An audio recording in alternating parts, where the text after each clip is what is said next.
সিংড়িয়া বনচুকির সার্বজনীন দুর্গা মন্দিরের আজকের এই আয়োজনে মন্দিরের সম্মানিত সভাপতি, কমিটির অন্যান্য সদস্যবৃন্দ, এবং আমি খুবই অবাক হচ্ছি এত রাতে এত সুন্দর মা বোনেরা, আমার সনাতনী মা বোনেরা ভাইয়েরা এসে মন্দিরে এই দুর্গোৎসবে যে মিলিত হয়েছে, সেই জন্য আমার পক্ষ থেকে একটা করতালি সবার জন্য।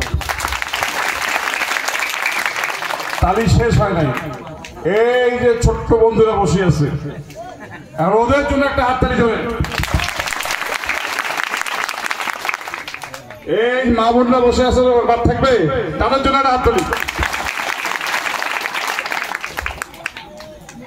এই যে আমাদের আগামীর ভবিষ্যৎ তরুণ প্রাণ, হ্যাঁ, আগামী বাংলাদেশ যাদেরকে নিয়ে করতে হবে তাদের জন্য একটা হাততালি করে। আর আমার কাকারা কি বুড়ে হয়ে গেছে দেখে দাম নাই, তাদের পরামর্শ লাগবে, দোয়া লাগবে, তাদের জন্য আরো জোরে হাততালি। আমার জন্য কি গালি? আমি আপনাদের অনুষ্ঠানে ব্যাঘাত ঘটাইলাম তো, মনে মনে ডিস্টার্ব করেছি।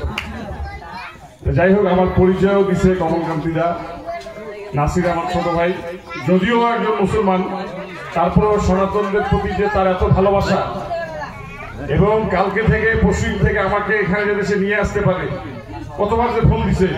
তো এখন আমার মনে হয় শুধু আমি না, আপনাদের সবার পক্ষ থেকে নাসিরের জন্য হাততালি।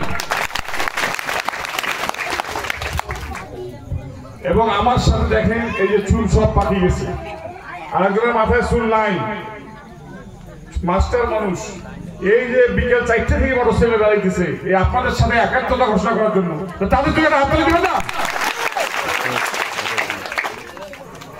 যাই হোক, আর আমাদের যারা মেহমান আজকে আসছে, এই যে যন্ত্রী যারা এখানে পরিবেশন করবেন, তাদের জন্য আমি একটা আগাম হাততালি দিই। কথা শেষ, আর কি কিছু বলবো? কিচ্ছু বলার নাই। আমরা কি একটা কথা আছে না যে আগের দিনের নাইরে রাতু যে সাধু খাবু ফাতু ফাতু, হ্যাঁ, মানে আপনাদেরকে যেটাই বুঝাবে ওইটাই কি বুঝবেন? কমলদা কি যেটা বুঝেছে ওইটা বুঝে গেছেন নাকি উনি ভালো কথা বলছেন না খারাপ কথা বলছেন?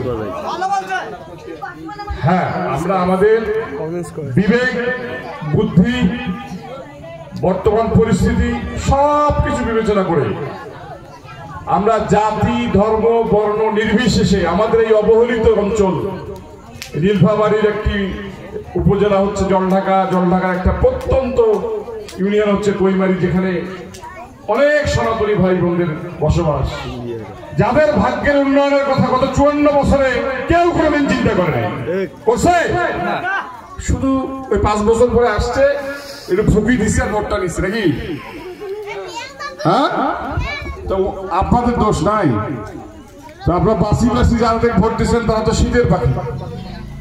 হ্যাঁ, গণবেশ দেখা যায়। আমরা যেটা, আমিও এই মাটির সন্তান, গরম লাগতেছে বোধ হয়।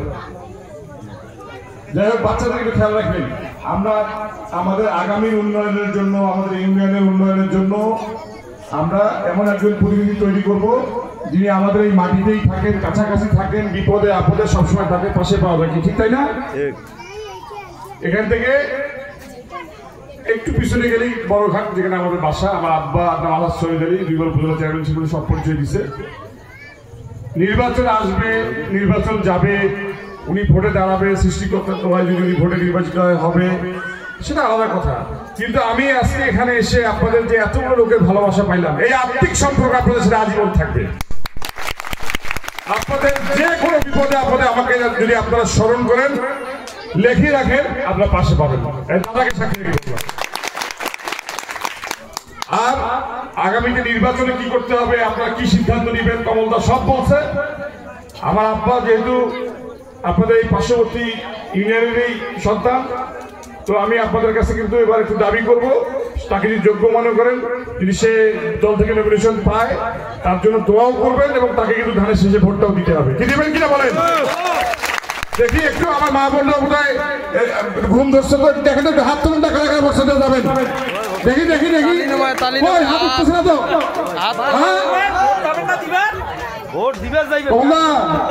তো আমি দেখি নাই হাত তুলছি দেখি হাত তোলেন এই যে তুলছে যাই হোক আর সময় নিব না এত রাত্রে আপনার চমৎকার দেখি এখানে অনুষ্ঠান হয় আমি শুনে আসছি আপনারা সেটা উপভোগ করেন আয়োজকদেরকে আরেকবার ধন্যবাদ জানিয়ে আমাকে দাওয়াত দেওয়ার জন্য সবাইকে আরেকবার সাহায্য শুভেচ্ছা আল্লাহ হাফেজ